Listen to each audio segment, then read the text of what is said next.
श्री कृष्ण गोविंद हरे मुरारी, हे नाथ नारायण वासुदेव।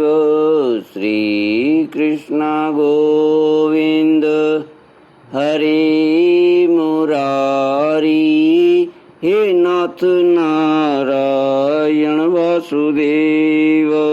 श्री कृष्ण गोविंद हरे मुरारी, हे नाथ नारायण वासुदेव।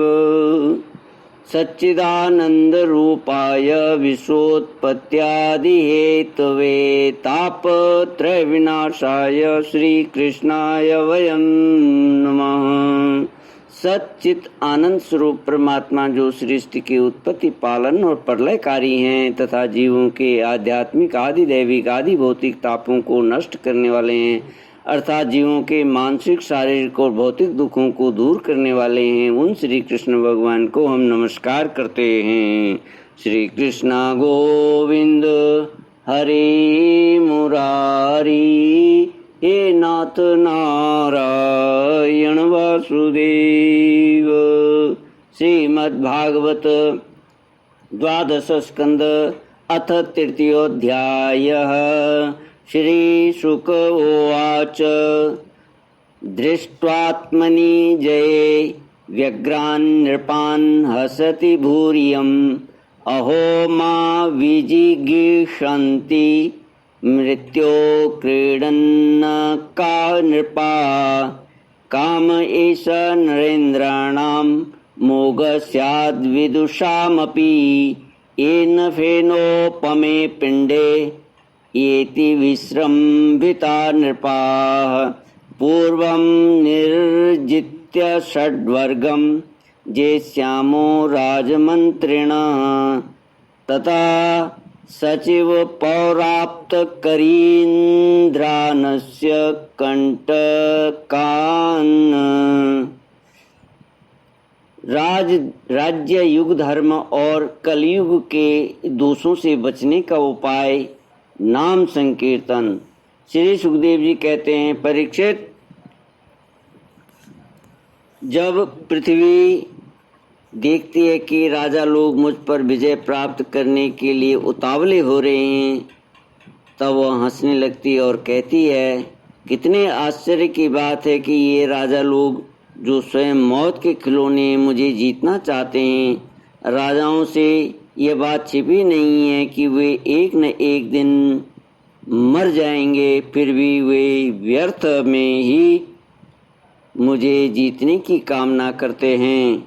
सचमुच इस कामना से अंधे होने के कारण ही वे पानी के बुलबुले के समान क्षणभंगुर शरीर पर विश्वास कर बैठते हैं और धोखा खाते हैं। वे सोचते हैं कि हम पहले मन के सहित अपनी पांचों इंद्रियों पर विजय प्राप्त करेंगे, अपने भीतरी शत्रुओं को वश में करेंगे, क्योंकि इनको जीते बिना बाहरी शत्रुओं को जीतना कठिन है।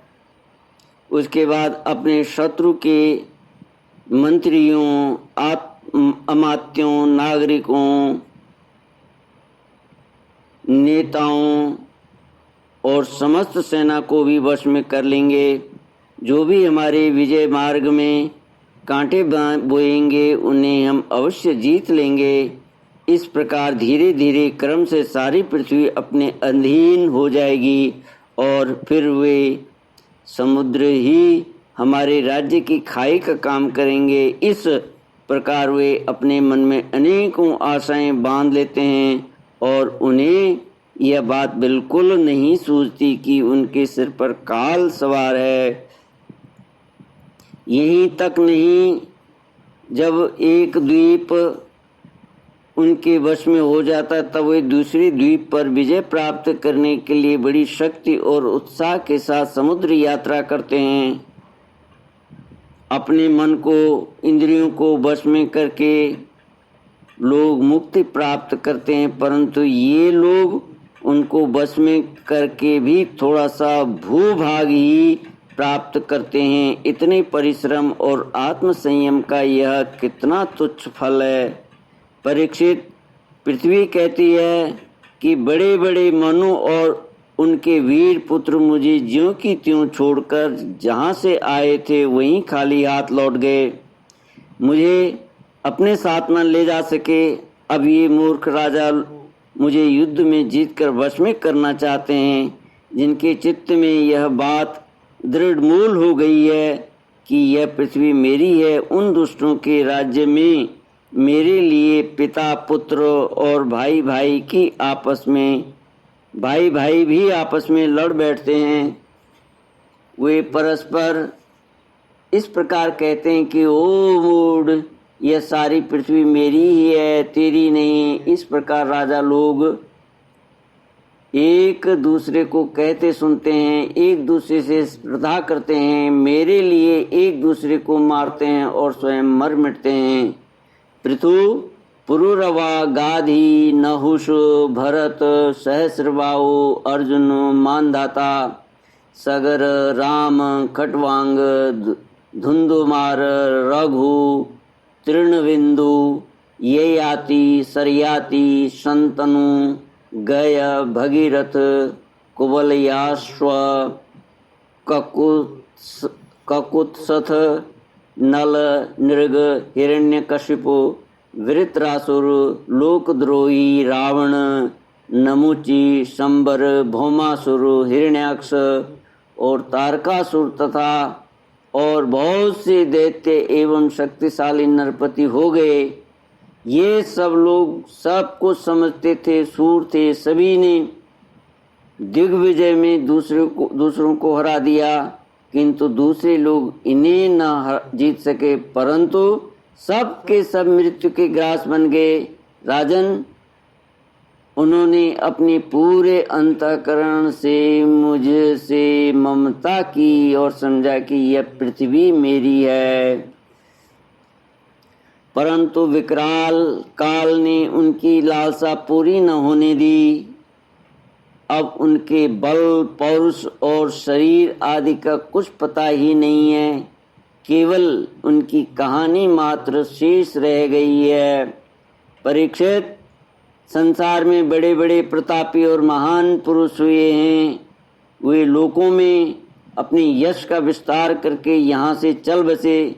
मैंने तुम्हें ज्ञान और वैराग्य का उपदेश करने के लिए ही उनकी कथा सुनाई है। यह सब वाणी का विलास मात्र है, इसमें पारमार्थिक सत्य कुछ भी नहीं है। भगवान श्री कृष्ण का गुणानुवाद समस्त अमंगलों का नाश करने वाला है। बड़े बड़े महात्मा उसी का गान करते रहते हैं। जो भगवान श्री कृष्ण के चरणों में अनन्य प्रेममयी भक्ति की लालसा रखता हो, उसे नित्य निरंतर भगवान के दिव्य गुणानुवाद का ही श्रवण करते रहना चाहिए। श्री कृष्ण गोविंद हरे मुरारी, हे नाथ नारायण वासुदेव। राजोवाच केनोपायेन भगवन् कलेर्दोषान् कलौ जनाः विधमीष्यन्त्युपचिन्तांस्तन्मे ब्रूहि यथा मुने। युगानि युगधर्मांश्च मानं प्रलय कल्पयो कालसेश्वर रूपस्य गतिम विष्णोर्महात्मन। राजा परीक्षित ने पूछा, भगवान, मुझे तो कलि युग में राशि राशि दोषी दिखाई दे रहे हैं। उस समय लोग किस उपाय से इन दोषों का नाश करेंगे? इसके अतिरिक्त युगों का स्वरूप, उनके धर्म, कल्प की स्थिति और प्रलय काल के मान एवं सर्वव्यापक सर्वशक्तिमान भगवान के काल स्वरूप का भी यथावत वर्णन कीजिए। श्री शुक उवाच कृते प्रवर्तते धर्मश्चतुष्पात्तजन्यैर्धृत सत्यं दया तपो दानमिति पादाविभोर्नृप। संतुष्टा करुणा मैत्राः शांता दान्ता तितिक्षव आत्मा रामा समदृशः प्रायशः श्रमणा जनाः। श्री सुखदेव जी कहते हैं, परीक्षित, सतयुग में धर्म के 4 चरण होते हैं। ये चरण हैं सत्य, दया, तप और दान। उस समय के लोग पूरी निष्ठा के साथ अपने अपने धर्म का पालन करते हैं। धर्म स्वयं भगवान का स्वरूप है। सत्य युग के लोग बड़े संतोषी और दयालु होते हैं। वे सबसे मित्रता का व्यवहार करते और शांत रहते हैं। इंद्रियां और मन उनके वश में रहते हैं और सुख दुख आदि द्वंद्वों को वे समान भाव से सहन करते हैं। अधिकांश लोग तो समदर्शी और आत्माराम होते हैं और बाकी लोग स्वरूप स्थिति के लिए अभ्यास में तत्पर रहते हैं। परीक्षित, धर्म के समान अधर्म के भी 4 लक्षण हैं, असत्य, हिंसा, असंतोष और कलह। त्रेता युग में इनके प्रभाव से धीरे धीरे धर्म के सत्य आदि चरणों का चतुर्थांश क्षीण हो जाता है। राजन, उस समय वर्णों में ब्राह्मणों की प्रधानता अक्षुण्ण रहती है। लोगों में अत्यंत हिंसा और लंपटता का अभाव रहता है। सभी लोग कर्मकांड और तपस्या में निष्ठा रखते हैं और अर्थ, धर्म एवं काम रूप त्रिवर्ग का सेवन करते हैं। अधिकांश लोग कर्म प्रतिपादक वेदों के पारदर्शी विद्वान होते हैं। द्वापर युग में हिंसा, असंतोष, झूठ और द्वेष, अधर्म के इन 4 चरणों की वृद्धि हो जाती है एवं इनके कारण धर्म के 4 चरण तपस्या, सत्य, दया और दान आधे आधे क्षीण हो जाते हैं। उस समय के लोग बड़े यशस्वी और कर्मकांडी और वेदों के अध्ययन अध्यापन में बड़े तत्पर होते हैं। लोगों के कुटुंब बड़े बड़े होते हैं। प्रायः लोग धनाढ्य एवं सुखी होते हैं। उस समय वर्णों में क्षत्रिय और ब्राह्मण 2 वर्णों की प्रधानता रहती है। कलयुग में तो अधर्म के 4 चरण अत्यंत बढ़ जाते हैं। उनके कारण धर्म के 4 चरण क्षीण होने लगते हैं और उनका चतुर्थांश ही बच रहता है। अंत में तो उस चतुर्थांश का भी लोप हो जाता है। कलयुग में लोग लोभी, दुराचारी और कठोर हृदय होते हैं। वे झूठ मूठ एक दूसरे से बैर मोल ले लेते हैं एवं लालसा तृष्णा की तरंगों में बहते रहते हैं। उस समय के अभागे लोगों में शूद्र, केवट आदि की ही प्रधानता रहती है। श्री कृष्ण गोविंद हरे मुरारी, हे नाथ नारायण वासुदेवा।